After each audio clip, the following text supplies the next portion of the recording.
ಓಂ ಶ್ರೀ ಗುರುಭ್ಯೋ ನಮಃ ಹರಿ ಓಂ ಓಂ ನಮಃ ಸೂರ್ಯ ಪಿತಾಮಹೋ ವ್ಯಾಸ ವಸಿಷ್ಠೋತ್ರ ಪರಾಶರ ಕಶ್ಯಪೋ ನಾರದೋ ಗಾರ್ಗ್ಯ ಮರೀಚಿರ್ ಮುನಿರಂಗಿರಾಃ ಲೋಮಶ ಪೌರುಷಶ್ಚೈವ ಚವನೋ ಜವನೋ ಭೃಗೋ ಶವನಕೋಷ್ಟಾದಶಶ್ಚೇತಿ ಜ್ಯೋತಿಷ್ಶಾಸ್ತ್ರ ಪ್ರವರ್ತಕಾಃ ನಮೋ ಋಷಿಭ್ಯಃ ನಮೋ ಮಹದ್ಭ್ಯಃ. ಪ್ರಿಯ ವೀಕ್ಷಕರೇ, ಶುಭವನ್ನು ಉಂಟು ಮಾಡಲಿ. ಸೆಪ್ಟೆಂಬರ್ ತಿಂಗಳಲ್ಲಿ ಧನುರಾಶಿಯವರಿಗೆ ಹೇಗಿದೆ, ಏನಾದರೂ ಲಾಭವಾಗುತ್ತಾ, ಅನುಕೂಲವಾಗುತ್ತಾ ಎಂಬಂಥ ಎಲ್ಲ ವಿಷಯಗಳನ್ನು ಕೂಡ ನಾವು ತಿಳ್ಕೊಳ್ಳುವಂತಹ ಪ್ರಯತ್ನ ಮಾಡೋಣ. ನೋಡಿ, ನಾವು ಹೇಳುವಂಥದ್ದು ಇದು ಗೋಚಾರ ಫಲ ಅಂಥೇಳಿ. ಗ್ರಹಸ್ಥಿತಿ ಹೇಗಿದೆ ಧನುರಾಶಿಯವರಿಗೆ ಅಂತಂದರೆ, ಚತುರ್ಥ ರಾಶಿಯಲ್ಲಿ ರಾಹು, ತೃತೀಯ ರಾಶಿಯಲ್ಲಿ ಶನಿ, ಹಾಗೆ ಪಂಚಮ ರಾಶಿಯಾರಲ್ಲ ಷಷ್ಠ ರಾಶಿಯ ಗುರು, ಸಪ್ತಮದ ಕುಜ, ಹಾಗೆ ನವಮದ ಬುಧ. ಇದು ಬಹಳ ಒಳ್ಳೆಯದಾದಂಥದ್ದು. ಬುಧನ ಮೇಲೆ ಶನಿ ದೃಷ್ಟಿಯೂ ಕೂಡ ಇದೆ. ದಶಮದಲ್ಲಿ ರವಿ, ಅಂದರೆ ಭಾಗ್ಯಾಧಿಪತಿಯಾದಂತಹ ರವಿಯು ದಶಮದಲ್ಲಿ ಕೇತು ಜೊತೆಗಿದ್ದಾನೆ. ಶುಕ್ರನು ಏಕಾದಶದಲ್ಲಿದ್ದಾನೆ. ಹೀಗೆಲ್ಲ ನಿಮಗೆ ಗ್ರಹಸ್ಥಿತಿ ಇದೆ ಗೋಚಾರದಲ್ಲಿ. ಇನ್ನು ಸೆಪ್ಟೆಂಬರ್ ತಿಂಗಳ ವಿಶೇಷವಾದಂಥ ದಿವಸ ಅಂತಂದರೆ 2ನೇ ತಾರೀಕಿಗೆ ಅಮಾವಾಸ್ಯೆ ಇದೆ, ಬೇನಕನ ಅಮಾವಾಸ್ಯೆ ಇದೆ. ಹಾಗೆ 6ನೇ ತಾರೀಕು 7ನೇ ತಾರೀಕು ಗೌರಿ ಗಣೇಶನ ಹಬ್ಬ. ನೋಡಿ, ವಿಶೇಷವಾಗಿ ಪೂಜೆ ಮಾಡುವಂಥದ್ದು ಕೂಡ ಅವಕಾಶಗಳಿದೆ, ಮಾಡಬಹುದು. ಅನಂತರದಲ್ಲಿ 18ನೇ ತಾರೀಕಿಗೆ ಅನಂತನ ಹುಣ್ಣಿಮೆ. 19ನೇ ತಾರೀಕಿಂದ ಪಿತೃಪಕ್ಷ ಅಂಥೇಳಿ ಆರಂಭ ಆಗುತ್ತೆ. 19ನೇ ತಾರೀಕಿಂದ ಅಕ್ಟೋಬರ್ 2ನೇ ತಾರೀಕಿನವರೆಗೂ ಕೂಡ ಪಿತೃಪಕ್ಷ ಇದೆ. ಹಾಗಾಗಿ ಆದಷ್ಟು ಪೂಜೆ ಪುನಸ್ಕಾರಗಳನ್ನು ಮಾಡುವಂಥವರು 6ನೇ ತಾರೀಕು 7ನೇ ತಾರೀಕು, ಅಥವಾ ನಿಮಗೆ ಅವಕಾಶ ಆಯಿತು ಅಂತ ಆದರೆ ದಶಮಿ 13ನೇ ತಾರೀಕಿದೆ, 13ನೇ ತಾರೀಕಿಗೆ ಮಾಡಿಕೊಳ್ಳಿ ಪೂಜೆ ಪುನಸ್ಕಾರಗಳನ್ನು. ಅದರಿಂದ ಸ್ವಲ್ಪ ಶುಭವಾಗ್ತದೆ. ನೋಡಿ, ಧನುರಾಶಿಯವರಿಗೆ ಹೇಗಾಗಿದೆಯಪ್ಪ ಅಂತಂದರೆ, ಕೈಗೆ ಬಂದಂತಹ ತುತ್ತು ಬಾಯಿಗೆ ಬರುವಂಥ ಸ್ವಲ್ಪ ಕಷ್ಟ ಆಗ್ತಾ ಇದೆ. ಮೂಲ ನಕ್ಷತ್ರ 1, 2, 3, 4ನೇ ಪಾದ, ಪೂರ್ವಾಷಾಢ ನಕ್ಷತ್ರ 1, 2, 3, 4ನೇ ಪಾದ, ಹಾಗೆ ಉತ್ತರಾಷಾಢ ನಕ್ಷತ್ರ 1ನೇ ಪಾದ. ನೀವು ವಿಡಿಯೋ ಮುಗಿಯುವವರೆಗೂ ನೋಡ್ತಾ ಇರಿ. ನಕ್ಷತ್ರ ಪರಿಹಾರಗಳನ್ನು ಕೂಡ ಹೇಳೋದಕ್ಕಿದ್ದೇನೆ. ಧನುರಾಶಿಯವರಿಗೆ ಹಾಗಂತೇಳಿ ನಿಮಗೆ ದೈವಾನುಗ್ರಹ ಇಲ್ವಾ? ದೈವಾನುಗ್ರಹ ಇದೆ. ನಿಮ್ಮ ರಾಶಿಗೆ ಗುರು ಅಲ್ವಾ, ಅಧಿಪತಿ ಆಗ್ತಾನೆ. ಆದರೂ ಕೂಡ ಎಲ್ಲೋ ಒಂದು ಕಡೆಗೆ ಕಳವಳ, ಎಲ್ಲೋ ಒಂದು ಕಡೆ ಕೈ ಹತ್ತುತ್ತಾ ಇಲ್ಲ, ಎಲ್ಲೋ ಒಂದು ಕಡೆ ಚಿಂತೆ ಎಂಬಂತಹದ್ದು ಆಗ್ತಾ ಇದೆ. ಅದಕ್ಕೊಂದು 2-3 ಕಾರಣಗಳು ಕೂಡ ನಾವು ಹುಡುಕಬಹುದು. ಒಂದನೇದಾಗಿ ನಿಮಗೆ ಸ್ವಲ್ಪ ಗುರುಬಲ ಸ್ವಲ್ಪ ಕಡಿಮೆ ಇದೆ. ಅದರ ಜೊತೆಯಲ್ಲಿ ಇನ್ನೊಂದೇನಾಗ್ತಾ ಇದೆ, ನಿಮ್ಮ ಮನಸ್ಸಿನಲ್ಲಿ ಮುಂಚೆಲ್ಲ ಬಹಳ ಒತ್ತಡ, ಬಹಳ ಆಸೆ ಆಕಾಂಕ್ಷೆಗಳೆಲ್ಲ ಇತ್ತು. ಇವಾಗೇನಾಗ್ತಾ ಇದೆ, ಇದಿಷ್ಟೇ ಸಾಕಾಗೋಗುತ್ತೆ ಎಂದು ಅಂದ್ಕೊಳ್ತಾ ಇದ್ದೀರಿ. ಹಾಗೆ ಯಾವತ್ತೂ ಕೂಡ ಮಾಡ್ಕೊಳ್ಳಿಕ್ಕೆ ಹೋಗಬೇಡಿ. ಯಾಕಂದರೆ ಯಾವುದಾದ್ರೂ ಕೂಡ ನಮಗೆ ಅಪೇಕ್ಷೆ ಇದ್ದಾಗ, ಆಸೆ ಇದ್ದಾಗ ಅದನ್ನು ಪಡೆಯಬೇಕು ಅನ್ನುವಂಥ ಗೋಲ ತಲುಪಿಸುವಂತಹ ಆ ಭಗವಂತನ ಅನುಗ್ರಹ ಇದೆ ಅಂತೇಳಿ ಮುಂದೆ ಹೋಗ್ತಾ ಇರಬೇಕು. ಎಷ್ಟೋ ಸಲ ನಮಗೆ ಬೇಡ, ಅಡುಗೆ ರೆಡಿ ಇದ್ದರೂ ಕೂಡ ಊಟ ಮಾಡೋದೇ ಬೇಡ ಅಂತೇಳಿ ಮನಸ್ಸಿಗೆ ಅನಿಸಿದಾಗ ಶರೀರವು ಕೂಡ ಆಟೋಮೆಟಿಕ್ಕಾಗಿ ಅದ್ರ ಜೊತೆಗೆ ಹೊಂದಾಣಿಕೆ ಆಗಿಬಿಡುತ್ತೆ, ಕಂಟ್ರೋಲ್ ಆಗಿಬಿಡುತ್ತೆ. ಹಾಗಾಗಿ ನನಗೂ ಸಿಗತ್ತೆ, ನನಗೂ ಆಗತ್ತೆ, ನನಗೂ ಬೇಕು ಅನ್ನುವಂತಹ ಆಸೆ ಆಕಾಂಕ್ಷೆಗಳಿದ್ದಂಥವ್ರು ಈ ವಿಡಿಯೋ ಮುಂದೆ ನೋಡ್ತಾ ಹೋಗಿ. ಇಲ್ಲ ಅಂತಾದರೆ ನಿಮಗೆ ಸಾಕಪ್ಪ ಅಂತಂದರೆ ಈ ವಿಡಿಯೋ ಮುಂದೆ ನೋಡ್ಲಿಕ್ಕೆ ಹೋಗಬೇಡಿ. ಯಾಕಂದರೆ ಬಹಳ ಜನಕ್ಕೆ ನಾನು ನೋಡಿದ್ದೇನೆ, ಧನುರಾಶಿಯವರ ಜಾತಕವನ್ನು ಗಮನಿಸಿದಾಗ ಹೀಗೆ ಸಾಕಪ್ಪ ಇದೆಲ್ಲ ಆಯಿತು ಅಂತೆಲ್ಲ ಹೇಳ್ಕೊಳ್ಳುವಂಥ ಭಾಳ ಜನ ನೋಡಿದ್ದೇನೆ. ಹಾಗಂತೇಳಿ ಅದಂತಹ ಸ್ಮಶಾನ ವೈರಾಗ್ಯ ಅಂತಲೂ ಕೂಡ ಹೇಳ್ಬೋದು. ಸ್ಮಶಾನ ವೈರಾಗ್ಯ ಅಂತ ತಕ್ಷಣಕ್ಕೆ ವೈರಾಗ್ಯ ಇರುತ್ತೆ, ಕೊನೆಗೆ ಆ ವೈರಾಗ್ಯ ಹೋಗಿಬಿಡುತ್ತೆ. ಹಾಗಾಗಿ ನಾವು ಜೀವನದಲ್ಲಿ ತುಂಬ ಸುಂದರವಾದಂಥ ಸಮಯ ಇದೆ, ತುಂಬ ಸುಂದರವಾದಂಥ ಅವಕಾಶಗಳನ್ನು ಭಗವಂತ ಕೊಟ್ಟಿದ್ದಾನೆ. ನೋಡಿ, ಇಷ್ಟನ್ನೆಲ್ಲ ಭಗವಂತ ಕೊಟ್ಟಿದ್ದಾನೆ ನಮಗೆ ಅಲ್ವಾ. ನಾವು ಹೇಳ್ತಾ ಇದ್ದೇವೆ, ಕೇಳ್ತಾ ಇದ್ದೀರಿ, ಮತ್ತು ಧಾರ್ಮಿಕ, ದೇವರು, ಧರ್ಮ ಹೀಗೆಲ್ಲ ಮಾಡುವಂಥ ಪ್ರಯತ್ನ ಅವಕಾಶ ಕೊಟ್ಟಿದ್ದಾನೆ. ಹಾಗದನ್ನೆಲ್ಲ ಆದಷ್ಟು ಸಮಯ ಹಾಳು ಮಾಡಿಕೊಳ್ಳದೇ ಇದ್ದ ಹಾಗೆ ನಾವು ಪ್ರಯತ್ನ ಮಾಡಬೇಕು. ಇರಲಿ, ನೋಡೋಣ ಏನೇನು ಶುಭವಾಗತ್ತೆ ಎಂಬಂಥ ವಿಷಯಗಳನ್ನು ನಾವು ಗಮನಿಸ್ತಾ ಪ್ರಯತ್ನ ಮಾಡೋಣ. ಒಂದನೇದಾದಂಥದ್ದು ಸಪ್ತಮದ ಶುಕ್ರ. ಏನೋ ಭೂಮಿಯ ವ್ಯಾಪಾರ ವ್ಯವಹಾರ ನೀವು ಮಾಡಿಸುವಂಥದ್ದು, ಅಥವಾ ನೀವೇ ಪ್ರತ್ಯಕ್ಷವಾಗಿ ಕೊಂಡ್ಕೊಳ್ಳುವಂಥದ್ದು, ಅಥವಾ ಅದೇನಾದರೂ ಸೇಲ್ ಮಾಡುವಂಥದ್ದು. ಇದು 3ರಲ್ಲೂ ಒಂದಕ್ಕೆ ಚಾಲನೆ ಸಿಗಬಹುದು. ಹಾಗಾಗಿ ಭೂಮಿಯ ಒಂದು ಋಣ ಒಳ್ಳೆಯ ಥರದಲ್ಲಿ ಆಗತ್ತೆ ಅಂತೇಳಿ ಹೇಳಬಹುದು. ಅಂದರೆ ಭೂಮಿಯ ಋಣ ಒಳ್ಳೆತನಕ್ಕೆ ಆಗುತ್ತೆ ಅಂತಂದರೆ ಇಷ್ಟು ದಿವಸ ಕೆಟ್ಟದಿತ್ತ ಕೇಳಲಿ, ಕೆಟ್ಟದಿಲ್ಲ. ನಿಮಗೆ ಅನೇಕ ಭೂಮಿಗಳನ್ನು ಗಳಿಸಿದಿರಿ. ಆದರೆ ಯಾವುದಾದ್ರು ಹೊಸದಾಗಿ ತೆಗೆದುಕೊಳ್ಳುವಂತಹ ಪ್ರಯತ್ನಗಳಿದ್ದರೆ, ಅಥವಾ ಯಾವುದೋ ಒಂದು ಭೂಮಿ ಇದೆ ಬಾಡಿಗೆಗೆ ಬರಬೇಕು ಅಂತಿದ್ರೆ ಅದರಲ್ಲಿ ಅವಕಾಶಗಳು ಒಳ್ಳೆಯದಾಗ್ಬೋದು ಅಂತ ಹೇಳ್ಬೋದು. ಹಾಗೆ ಅನಂತರದಲ್ಲಿ ನೋಡಿ, ಶನಿಯೂ ಕೂಡ ವಕ್ರವಾಗಿ ಧನಸ್ಥಾನಕ್ಕೆ ವಕ್ರವಾಗಿದ್ದಾನೆ ಶನಿ. ಹಾಗಾಗಿ ದುಡ್ಡೆಲ್ಲ ಬರ್ತಾ ಇದೆ ನಿಮ್ಗೆ, ಆದರೆ ಒಂದಷ್ಟೇ ಖರ್ಚು ಕೂಡ ಆಗ್ತಾ ಇದೆ. ಹಾಗಾಗಿ ಆ ಖರ್ಚಿನ ಬಗ್ಗೆ ಯೋಚನೆ ಮಾಡಬೇಡಿ. ಆದಾಯಗಳು ನಿಮ್ಗೆ ಬರುವಂಥ ದಾರಿಯನ್ನು ಭಗವಂತ ಕೊಡ್ತಾ ಇದ್ದಾನೆ.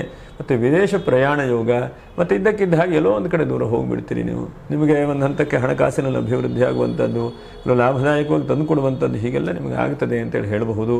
ಹಾಗೆ ನಾಲ್ಕನೇದಾಗಿ ಬಹಳ ಮುಖ್ಯವಾಗಿ ಭಾಗ್ಯದ ಬುಧ, ವಿದ್ಯಾರ್ಥಿಗಳಿರಬಹುದು, ಕೋರ್ಟು ಕಚೇರಿಯಲ್ಲಿ ಕೆಲಸ ಮಾಡ್ತಾ ಇರುವಂಥ ವ್ಯಕ್ತಿಗಳಿರಬಹುದು, ಇವರಿಗೆಲ್ಲ ಹೆಚ್ಚಿನದಾದಂಥ ಲಾಭಾಂಶಗಳಾಗುತ್ತೆ, ಒಳ್ಳೆ ರೀತಿಯಾದಂಥ ಫಲಗಳು ಸಿಗುವಂಥ ಚಾನ್ಸಸ್ ಆಗುತ್ತೆ. ಮತ್ತು ಅದೇ ರೀತಿಯಾಗಿ ನಿಮ್ಮ ಜೀವನದ ಶ್ರಮ ಏನಿದೆಯೋ ಒಳ್ಳೆ ಥರದಲ್ಲಿ ಕೆಲಸ ಮಾಡಬೇಕು, ಒಳ್ಳೆಯ ಥರದಲ್ಲಿ ಪಡಿಬೇಕು, ಏನೋ ಒಂದು ಲಾಭದಾಯಕವಾಗುತ್ತೆ ಅಂಥೇಳಿ ಹೋರಾಟ ಮಾಡ್ತಾ ಇರುವಂಥ ವ್ಯಕ್ತಿಗಳಿಗೆ ಒಂದು ಕೆಲಸ ಅನಕ ಸಿಗುತ್ತೆ, ಉದ್ಯೋಗ ಕಳ್ಕೊಂಡವರಿಗೆ ಅನಕ ಉದ್ಯೋಗ ಸಿಗ್ತದೆ. ಒಂದು ಇಷ್ಟು ದಿವಸ ನಿಮ್ಮ ಶುಕ್ರನ ಬಲ ಇದ್ದಾಗ, ಗುರುಬಲ ಇದ್ದಾಗ ಮದುವೆ ಆಗಲಿಲ್ಲ ಅಂಥವ್ರಿಗೆ ಏನಪ್ಪ ಈ ತಿಂಗಳಲ್ಲಿ ಅಂತಂದರೆ ಸ್ವಲ್ಪ ವಿವಾಹಕ್ಕೆ ಸ್ವಲ್ಪ ಮುಂದೆ ಹೋಗುವಂಥದ್ದು, ಅವಕಾಶಗಳು ಸಿಗುವಂಥದ್ದು, ಎಲ್ಲೋ ಒಂದು ಕಡೆ ಮನಸ್ಸಿಗೆ ಸಮಾಧಾನ ಆಗುವಂಥ ಚಾನ್ಸಸ್ ಆಗುತ್ತೆ. ಇದು ಬಹಳ ಒಳ್ಳೆಯದು ಅಂತೇಳಿ ಹೇಳ್ತಾನೆ. ಹಾಗೆ ಅನಂತರದಲ್ಲಿ ನಿಮ್ಮ ಏನೇನು ಒತ್ತಡಗಳು, ಏನೇನು ಸಮಸ್ಯೆಗಳಿದೆಯೋ ಆ ಒತ್ತಡ ಸಮಸ್ಯೆಗಳಿಗೆ ದೈವಾನುಗ್ರಹ ಸ್ವಲ್ಪ ದಾರಿಯಾಗುತ್ತದೆ. ನೋಡಿ, ಎಷ್ಟೋ ಸಲ ನಾವು ಪ್ರಯತ್ನ ಮಾಡ್ತಾ ಇರ್ತೇವೆ, ಆದರೆ ಅದಕ್ಕೆ ದಾರಿಯೇ ಸಿಗೋದಿಲ್ಲ. ಯಾಕಂದರೆ ನಾವು ಅಂಗಡಿಗೆ ಹೋಗೋದು ಸುಲಭ, ಆದರೆ ಅಂಗಡಿ ತೆಕ್ಕೊಂಡಿದ್ರೆ ಮಾತ್ರ ವಸ್ತು ಖರೀದಿ ಮಾಡ್ಕೊಂಬರ್ಲಿಕ್ಕಾಗತ್ತೆ. ಆ ಅಂಗಡಿಯ ಅಕ್ಕಿ ತೆಗೆಸೋನೇ ಯಾರಪ್ಪ ಅಂತಂದರೆ ನಿಮಗೆ ಗುರು. ಅದಕ್ಕೆ ಪರಿಹಾರ ಕೊನೆಗೆ ಹೇಳ್ತೇನೆ ನಾನು. ಹಾಗಾಗಿ ನೀವು ಪ್ರಯತ್ನಗಳನ್ನು ಯತ್ನ ಮಾಡ್ತಾ ಇರಿ, ಪ್ರಯತ್ನ ಬಿಡಲಿಕ್ಕೆ ಹೋಗಬೇಡಿ. ಅನಂತರದಲ್ಲಿ ಗೌರ್ಮೆಂಟಿನ ಸಾಲ ಸೌಲಭ್ಯಗಳು ಸಿಗುವಂಥದ್ದು, ಮತ್ತು ರವಿ ದಶಮಕ್ಕೆ ಬಂದಿದ್ದಾನೆ, ಪರ್ಮನೆಂಟ್ ಆಗುವಂಥದ್ದು. ಎಷ್ಟೋ ಜನಕ್ಕೆ ಪರ್ಮನೆಂಟ್ ಆಗಬೇಕು ಅಂಥೇಳಿ ಪ್ರಯತ್ನ ಮಾಡ್ತಾ ಇರ್ತೇವೆ, ಪರ್ಮನೆಂಟ್ ಆಗ್ತಾ ಇರೋದಿಲ್ಲ. ಹಾಗಾಗಿ ಎಷ್ಟೋ ಒಂದು ಹಂತಕ್ಕೆ ನೀವು ಪರ್ಮನೆಂಟ್ ಆಗುವಂಥ ಅವಕಾಶಗಳು ಕೂಡ ಆಗುತ್ತೆ. ಮತ್ತು ತಂದೆ ತಾಯಿಯವರ ವಿಶೇಷವಾದಂಥ ಆಶೀರ್ವಾದ, ಅವರ ಬಗ್ಗೆ ನೀವು ಇನ್ನೂ ಹೆಚ್ಚಿನದಾದಂಥ ಪ್ರೀತಿಯನ್ನು ಈ ತಿಂಗಳಲ್ಲಿ ವಹಿಸಿ, ಅದರಿಂದ ಅವರ ಆಶೀರ್ವಾದವೂ ಆಗುತ್ತೆ. ಅದರ ಜೊತೆಗೆ ನೋಡಿ, ಏಕಾದಶ ಶುಕ್ರ, ಅವನು ಶುಕ್ರ ಕುಜನ ಮನೆಯಲ್ಲಿದ್ದಾನೆ. ಹಾಗಾಗಿ ಸ್ವಲ್ಪ ಭೂಮಿಯಿಂದ ಸ್ವಲ್ಪ ಲಾಭದಾಯಕವಾದಂಥದ್ದಾಗುತ್ತೆ. ಇಷ್ಟ ನಮ್ಮ ತಾಕತ್ತಿದೆಯಲ್ಲ, ಇಷ್ಟೆಲ್ಲ ಬರ್ತಾ ಇದೆಯಲ್ಲ ಅಂಥೇಳಿ ನಿಮಗೆ ಅನಿಸ್ತದೆ. ಮತ್ತು ಯಾವುದೋ ಒಂದು 4-5 ಮನೆ ಖಾಲಿ ಇರ್ತದೆ ಅಂತ ಇಟ್ಕೊಳ್ಳಿ. ನೀವು ಇದ್ದವರಿಗೆ ಎಷ್ಟೋ ಜನಕ್ಕೆ ಸ್ವಂತ ಮನೆಗೂ ಪರದಾಡ್ತಾ ಇರ್ತೀರಿ. ಚೆನ್ನಾಗಿ ಆರ್ಥಿಕವಾಗಿದ್ದವರು 4 ಜನಕ್ಕೆ ಮನೆ ಕಟ್ಟಿ ಬಾಡಿಗೆ ಕೊಡುವಂಥ ಯೋಗವೂ ಕೂಡ ಧನುರಾಶಿ ಬಹಳ ಜನಕ್ಕಿದೆ. ನಿಮಗಿದ್ದಂಥವ್ರಿಗೆ ಖಾಲಿ ಇದೆ ಅಂತಾದರೆ ಆ ಮನೆಗೆ ಜನ ಬರುವಂಥ ಸಾಧ್ಯತೆಗಳಾಗುತ್ತೆ. ನೋಡಿ, ಎಷ್ಟೋ ಅಂಗಡಿ ಮನೆಗಳೆಲ್ಲ ಖಾಲಿನೇ ಇರುವುದಿಲ್ಲ. ಆದರೆ ಕೆಲವು ಜನಕ್ಕೆ ಏನೋ ಒಂದು ವಾಸ್ತುದೋಷ ಅಂತನೋ ಅಥವಾ ಅವರು ಟೈಮ್ ಸರಿ ಇಲ್ಲ ಅಂತನೋ ಯಾವುದೂ ವರ್ಕ್ ಆಗಲ್ಲ, ಹೀಗನಾಗುತ್ತೆ. ಹಾಗಾಗಿ ಆ ಮನೆಗೆಲ್ಲ ಜನ ತುಂಬುವಂಥ ಸಾಧ್ಯತೆಗಳಾಗುತ್ತೆ. ಹಾಗಾಗಿ ಈ ತಿಂಗಳಲ್ಲಿ ಸ್ವಲ್ಪ ಆಸೆಗಳನ್ನು ಜಾಸ್ತಿ ಪ್ರಯತ್ನಗಳನ್ನು ಮಾಡಿ, ಅತಿ ಆಸೆ ಬೇಡ. ಮನುಷ್ಯನಿಗೆ ಜೀವನ ಮಾಡಲಿಕ್ಕೆ ಏನೇನು ಆಸೆಗಳು ಬೇಕು, ಆಸೆಗಳನ್ನು ಪರಿಪೂರ್ತಿ ಮಾಡಲಿಕ್ಕೆ ನಾವು ಪ್ರಯತ್ನಗಳನ್ನು ಮಾಡ್ತಾ ಇರಬೇಕು. ಅದು ಒಳ್ಳೆಯದಾದಂಥದ್ದು. ಇನ್ನು ಏನಪ್ಪ ಜಾಗ್ರತೆ ನೋಡಿ, ಒಂದನೇದಾದಂಥ ಜಾಗ್ರತೆ, ನೀವು ಬಹಳ ಯೋಚನೆ ಮಾಡಬೇಕು. ಯಾಕಂದರೆ ಯಾವುದೋ ಒಂದು ನೂತನವಾದಂಥ ಕೆಲಸ ಕಾರ್ಯಗಳನ್ನು ಆರಂಭ ಮಾಡುವಂಥದ್ದು ಬೇಡ ಈ ತಿಂಗಳಲ್ಲಿ. ಯಾಕಂದರೆ ಸ್ವಲ್ಪ ಕ್ಲಿಕ್ ಆಗೋದು ಕಷ್ಟ. ನಿಮಗೆ ಕೆಲಸ ಕಾರ್ಯಗಳನ್ನು ಆರಂಭ ಮಾಡ್ತೀರಿ, ಅದೇನೋ ಒಂದು ಕ್ವೈರಿ ಹಾಕೋ ಏನೋ ಒಂದು ಸಮಸ್ಯೆಯಾಗಿ ನಿಂತು ಬಿಡುತ್ತೆ. ಹಾಗಾಗಿ ನೂತನವಾಗಿ ಆರಂಭ ಮಾಡುವಂಥದ್ದು ಬೇಡ. ಆರಂಭ ಮಾಡಿ ಏನೇನು ನಡೆಸ್ತಾ ಇದ್ರು ಅದನ್ನು ಮುಂದುವರಿಸಿ ಅಂತೇಳಿ ಹೇಳಬಹುದು. ಹಾಗೆ ಎರಡನೇದಾಗಿ ಬಹಳ ಮುಖ್ಯವಾಗಿ ಮಾತಿನ ವಿಷಯದಲ್ಲಿ ಸ್ವಲ್ಪ ಜಾಗ್ರತೆ ವಹಿಸ್ಕೊಳ್ಬೇಕು ಧನುರಾಶಿಯವರು. ಯಾಕಂದರೆ ವಕ್ರವಾದಂಥ ಶನಿಯ ದೃಷ್ಟಿ 2ನೇ ರಾಶಿಗೆ. ಹಾಗಾಗಿ ಏನು ಮಾತಾಡ್ತಿರೋ, ಏನು ಹೇಳ್ತಿರೋ, ಏನು ಕೇಳ್ತಿರೋದು ಸ್ವಲ್ಪ ಕಿರಿಕಿರಿ ಆಗುವಂಥ ಸಾಧ್ಯತೆಗಳು. ಹಾಗೆ 3ನೇದಾಗಿ ನೀರಿಂದ ಸ್ವಲ್ಪ ಕಿರಿಕಿರಿ ಆಗುವಂಥ ಸಾಧ್ಯತೆಗಳಿದೆ. 4ನೇದಾಗಿ ಯಾರೊಬ್ಬರಿಗೆ ಹಣ ಕೊಟ್ಟಿರ್ತೀರಿ, ಆ ಹಣ ಬರುವಂಥ ಸ್ವಲ್ಪ ಕಷ್ಟವಾಗಬಹುದು. ಅದು ಬರುತ್ತೆ ಅಂದ್ಕೊಳ್ತೀರಿ, ಅದು ನಿಮ್ಮ ಸಮಯಕ್ಕಾಗೋದಿಲ್ಲ. ಯಾರ ಹತ್ರ ಇಸ್ಕೊಂಡು ಕೊಟ್ಟಿರ್ತೀರಿ, ಆದರೆ ಯಾರ ಹತ್ರ ಇಸ್ಕೊಂಡಿದ್ದೀರೋ ಅವ್ರು ಸ್ವಲ್ಪ ಒತ್ತಡ ಕೊಡ್ತಾರೆ. ಆವಾಗ ಸ್ವಲ್ಪ ಮರ್ಯಾದೆ ಗಂಜಿ ಬೇಜಾರಾಗಿ ನೀವು ಕೊನೆಗೆ ನೀವೇ ಕೊಡುವಂಥ ಸಾಧ್ಯತೆಗಳಾಗುತ್ತೆ. ಹಾಗಾಗಿ ಹಣಕಾಸಿನ ವಿಷಯದಲ್ಲಿ, ಕೊಡುವಂಥ ವಿಷಯದಲ್ಲಿ ಬರುವಿಕೆಗೆ ಪರವಾಗಿಲ್ಲ, ಕೊಡುವಿಕೆಗೆ ಸ್ವಲ್ಪ ಜಾಗ್ರತೆ ವಹಿಸ್ಕೊಳ್ಬೇಕು. 5ನೇದಾಗಿ ಮಕ್ಕಳ ವಿಷಯದಲ್ಲಿ ತುಂಬ ಯೋಚನೆ ಮಾಡಲಿಕ್ಕೆ ಹೋಗಬೇಡಿ. ಏನೋ ಅವ್ರ ಪಾಡಿಗೆ ಅವ್ರು ಏನೇನು ಮಾಡ್ತಾ ಇದ್ದಾರೋ ಮಾಡಲಿ. ನಮ್ಮ ಕೈಯಲ್ಲಿ ಆದ ಮಟ್ಟಿಗೆ ಸಂಸ್ಕಾರ ಕೊಡುವಂಥದ್ದು, ಒಳ್ಳೆ ಥರದಲ್ಲಿ ಓದಿಸ್ಲಿಕ್ಕೆ ಪ್ರಯತ್ನ ಮಾಡುವಂಥದ್ದನ್ನು ಮಾಡಬೇಕು. ಹಾಗೆ ಅದನ್ನೇ ಇಡೀ ದಿವಸ ಯೋಚನೆ ಮಾಡಿ, ಮಕ್ಕಳಿಗೆ ಹೀಗಾಯ್ತಲ್ಲ ಅಂಥೇಳಿ ಆ ಥರ ಚಿಂತೆ, ಆ ಥರ ಟೆನ್ಷನು, ಆ ಥರ ಏನೂ ನೀವು ಮಾಡಲಿಕ್ಕೆ ಹೋಗಬೇಡಿ. ಹಾಗಾಗಿ ಎಷ್ಟಾಗುತ್ತೋ ಅಷ್ಟು ದೈವಾನುಗ್ರಹ ಆಗುವಾಗ ಪ್ರಯತ್ನ ಮಾಡಿ. ಇನ್ನು ನಕ್ಷತ್ರ ಪರಿಹಾರಗಳೇನು? 1ನೇದಾಗಿ ನೋಡಿ, ಎಷ್ಟು ಸಾಧ್ಯ ಆಗುತ್ತೋ ಅಷ್ಟು ಮೂಲ ನಕ್ಷತ್ರ 1, 2, 3, 4ನೇ ಪಾದ, ನಿಮ್ಗೆ ಎಷ್ಟು ಸಾಧ್ಯ ಆಗುತ್ತೋ ಅಷ್ಟು ನೀವು ಗಣೇಶನ ಹಬ್ಬದ ದಿವಸನೇ 7ನೇ ತಾರೀಕಿಗೆ ಆ ಭಕ್ತಿಯಿಂದ ಗಣೇಶನನ್ನೇ ಆರಾಧನೆ ಮಾಡಿ, ವಿಘ್ನಗಳನ್ನೆಲ್ಲ ಪರಿಹಾರ ಮಾಡು ಅಂಥೇಳಿ ಗಣೇಶನಿಗೆ ಕಡಲೆಕಾಳನ್ನು ನೈವೇದ್ಯ ಮಾಡಿ ಅಥವಾ ಕಡಲೆಕಾಳನ್ನು ಕೊಡುವಂಥ ಪ್ರಯತ್ನ ಮಾಡಿ, ಕಡಲೆಕಾಳನ್ನು ಭಕ್ತಿಯಿಂದ ಗಣೇಶನ ಸಮರ್ಪಣೆ ಮಾಡಿ. ಅದು ಬಹಳ ಒಳ್ಳೆಯದಾದಂಥದ್ದು. ಆ ಕಡಲೆಕಾಳು ಬಹಳ ಒಳ್ಳೆ ರೀತಿಯಾದಂಥ ಫಲಗಳನ್ನು ಕೊಡುತ್ತೆ. ಅಥವಾ ಏನಾದರೂ ಅದನ್ನು ಪೊಂಗಲ್ ಥರ ಮಾಡಿ ಹಂಚುವಂಥ ಪ್ರಯತ್ನವನ್ನು ಮಾಡಿ. ಪೂರ್ವಾಷಾಢ ನಕ್ಷತ್ರ 4ನೇ ಪಾದ 1, 2, 3, 4ನೇ ಪಾದ, ಸಾಧ್ಯ ಆಗುತ್ತೋ ಅಷ್ಟು 18ನೇ ತಾರೀಕಿಗೆ ಹುಣ್ಣಿಮೆ ಇದೆ. ಆ ಹುಣ್ಣಿಮೆ ದಿವಸ ಬೆಳಗ್ಗೆಯಿಂದ ಸಂಜೆವರೆಗೂ ಕೂಡ ಇಷ್ಟಾಗುತ್ತೋ ಅಷ್ಟು ವೆಂಕಟರಮಣನ ಧ್ಯಾನ ಮಾಡಿ ಅಥವಾ ವಿಷ್ಣು ಸಹಸ್ರನಾಮ ಪಾರಾಯಣ ಮಾಡಿ, ಆ ವಿಷ್ಣುವನ್ನೇ ಭಕ್ತಿಯಿಂದ ಧ್ಯಾನ ಮಾಡಿ. ಆ ವಿಷ್ಣು ನಿಮಗೆ ಬಹಳ ಒಳ್ಳೇದು ಮಾಡ್ತಾನೆ. ವೆಂಕಟರಮಣ ಸ್ವಾಮಿ ಬಹಳ ಒಳ್ಳೇದು ಮಾಡ್ತಾನೆ. ತಿರುಪತಿ ಶ್ರೀದೇವಿ ಭೂದೇವಿ ಸಂಬಂಧವಾದಂತಹ ವೆಂಕಟರಮಣನ ಪ್ರಾರ್ಥನೆ ಮಾಡೋದು ಬಹಳ ಒಳ್ಳೆಯದು.